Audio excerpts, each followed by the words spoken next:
coba untuk merubahnya, kecuali di manakah boleh terjadi amandemen?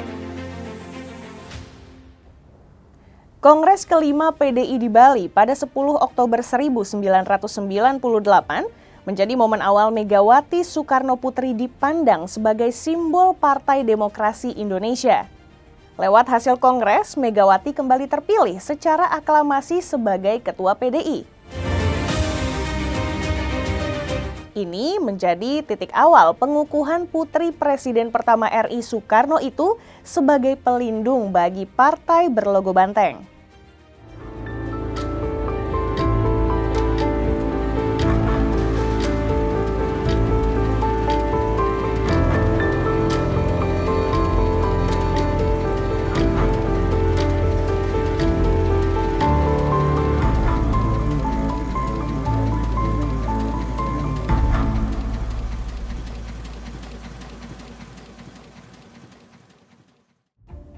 Jabatan yang diembannya itu tak terlepas dari ketangguhan Megawati menghadapi polemik berkepanjangan di tubuh PDI di masa lalu.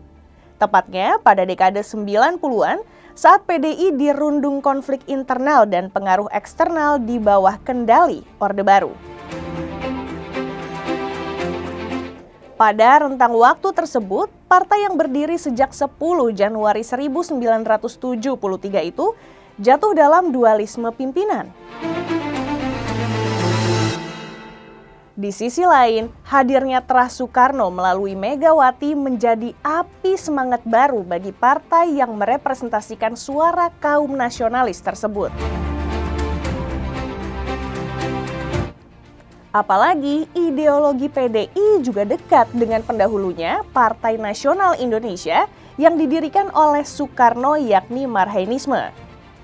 Bila kita masuk lebih jauh ke masa sebelumnya, Megawati telah hadir sebagai pendongkrak raihan suara PDI pada pemilu 1992.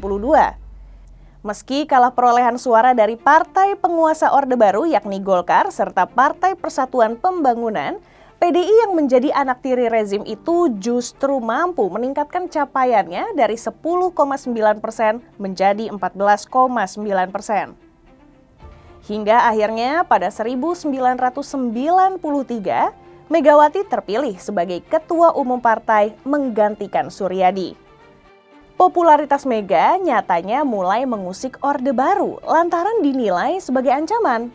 Rezim pun berupaya keras untuk menyingkirkan Megawati antara lain dengan kembali memilih Suryadi sebagai Ketua PDI pada 1995.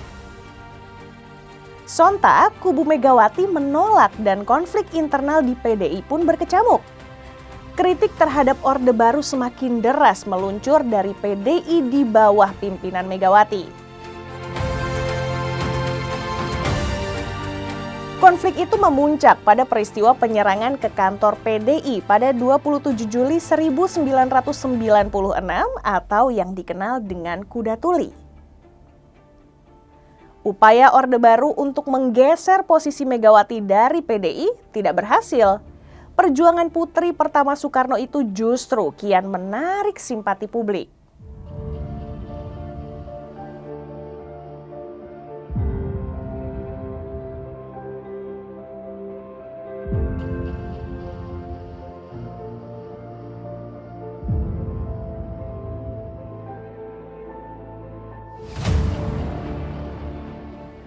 Popularitas Megawati kelak menjadi kunci bagi kesuksesan PDI yang pada 1999 menambah kata perjuangan. Lewat tangan dingin Megawati, partai berlambang banteng moncong putih tersebut menikmati pahit getirnya reformasi. Pada pemilu multipartai 1999, PDIP berhasil menjadi partai pemenang dengan 33,7% suara. Sayangnya, meski tampil sebagai pemenang pemilu, Megawati gagal menjadi presiden setelah kalah melawan Gus Dur dalam pemungutan suara.